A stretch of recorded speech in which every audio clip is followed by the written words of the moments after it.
This will put a human face on it, okay? Tom Hanks just tweeted. He and his wife, Rita, are in Australia, okay? They don't feel great. They got tested. They have coronavirus, okay? What to do? Medical officials have protocols that must be followed. We will be tested, observed, and isolated for as long as public health and safety requires. Not much more to it than a one day at a time approach. No, we'll keep the world posted and updated. Take care of yourselves. Hanks. David, no, look, obviously, we're not just worried about celebrities getting sick, but the idea that you got Tom Hanks, who's one of America's beloved celebrities, obviously, and his wife in Australia with coronavirus, already tested, right. And figuring it out, and they're having rules in place of what they're going to do, tells you two things. One, wow, this could hit anybody. And two, why does he seem so calm about how they're handling it in Australia, and why isn't that echoed back here at home? Right, and that's the challenge, and that's the challenge for the administration. The president didn't address testing, and the fact that, at my doctor's office, which, has lots of great services, they can't do tests yet.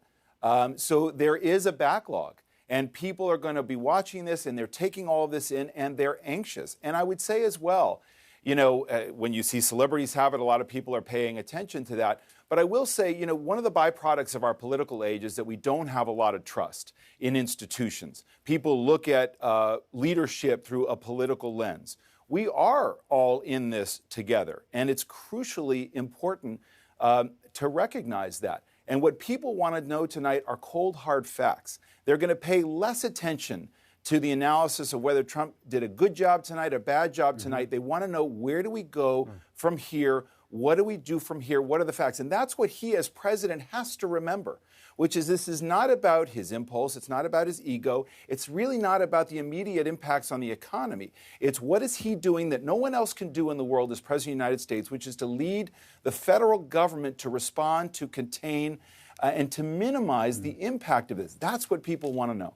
Jim, David, thank you very much. Sanjay, you're going to stick around because we're going to go through people's questions about this later in the show. We're going to have more reaction to the president's address with a governor on the front lines. Obviously, you know that he and I are brothers. The governor of the state of New York has to deal with everything the president was just talking about. But what does that mean for life in New York? What are the decisions that a governor like he has to make? What are his concerns? Are they being addressed? Next.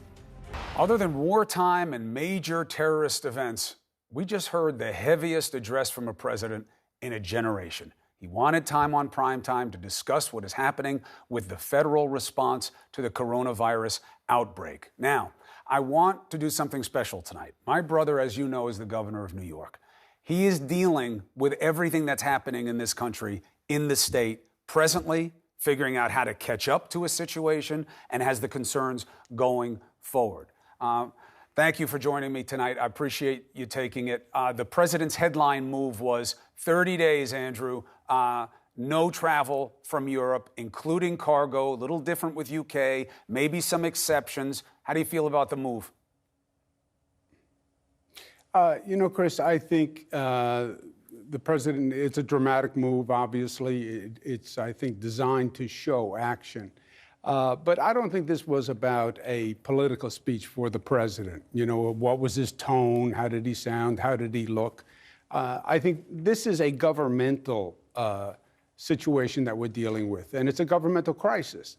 And I think the president should, in a speech like this, say to the American people, this is what we're looking at, this is what to expect, and this is what government is going to do. Because the truth is, those numbers on cases are going to skyrocket.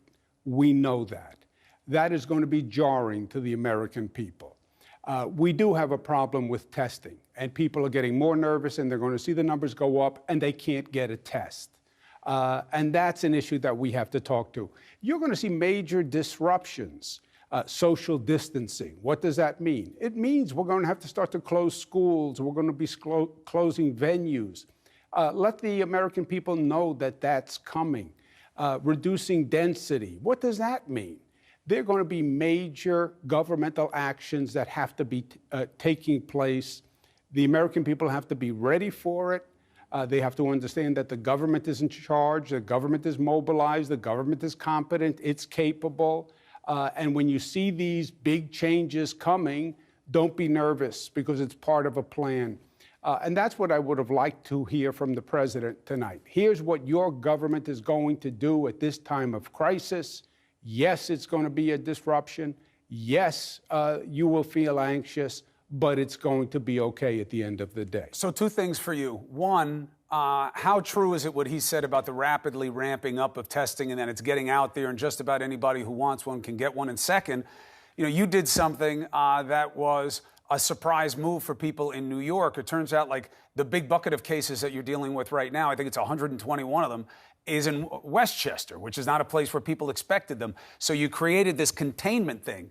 And that came as a surprise to people. And how did that play, that move, in terms of this is what we have to do and in this random place where people wouldn't have expected it? And are you getting more testing and more stuff from the Fed? Are you catching up?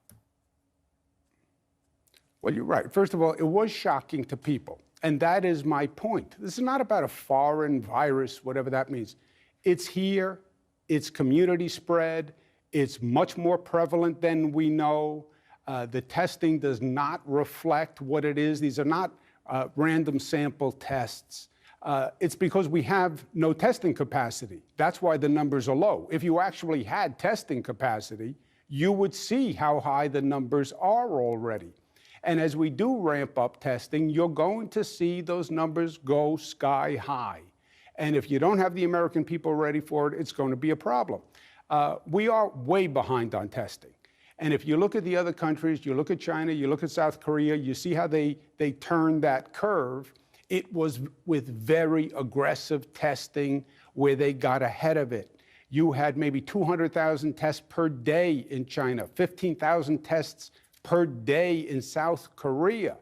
We haven't done 10,000 tests since they've started testing. We just went through a situation with the federal government where I said, look, we're going to start contracting with private labs in New York State because we can't wait for this federal bottleneck. As soon as those private labs go out and start to test, Chris, the numbers are going to be shocking to people. But at least people will understand the scale. And you'll start to see good outcomes also, right? That 80% number that Tony Fauci and you talk about, which is 80% are asymptomatic or they get it and they get better. Now, Italy is looming large as a model of what not to do. But now they're on lockdown. Do you foresee quarantines like that, societal temporary shutdown like that here as unavoidable? Well, look, there's only two ways that countries have reduced the numbers: massive quarantine or massive testing. We are not doing the level of testing we need to do, so you're not identifying the positives, so you're not stopping the communication. Quarantine, I don't even think you could get away with in this country what some of these other countries have done. You will see shutdowns, and I think that's one of the things that the president should have talked about tonight. You're going to see closing down of venues, schools, large gatherings, because you don't have an option. You're never going to bring the testing up to capacity in time. We're going to try, we're going to scramble, but it's not going to happen.